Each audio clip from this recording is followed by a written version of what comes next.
নোটটি ধরার পরে আমার কাছে কাগজের মতো মনে হচ্ছে, একেবারে নর্মাল মনে হচ্ছে। নোটটা একেবারে এত নরম হয়েছে, আমার মনে হচ্ছে জাল টাকা অথবা লটারির যে টিকিট গুলো দেয় ওইরকম 1000 টাকা নোটটা মনে হচ্ছে আমার কাছে।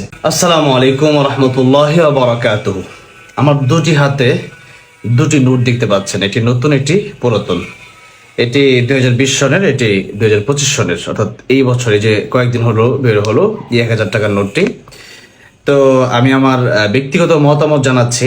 এই নোটটি থেকে এই নোটটি কোন দিক দিয়ে ভালো হয়েছে সেটি বলবো, আর এই নোটটি থেকে এই নোটটি কোন দিক দিয়ে মন্দ হয়েছে সেটিও বলার চেষ্টা করব।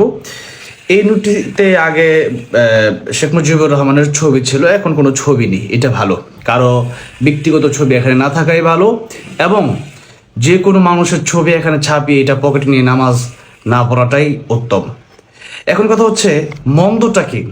গতকাল রাতে কয়েকটি নতুন 1000 টাকার নোট আমার হাতে এসে পৌঁছেছে।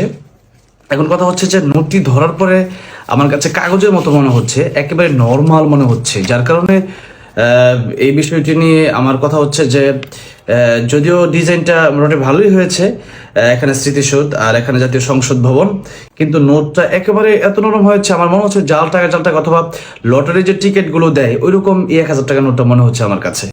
সো এটা যদি একটু উন্নত করা যায় তাহলে মনে হয় ভালো হবে।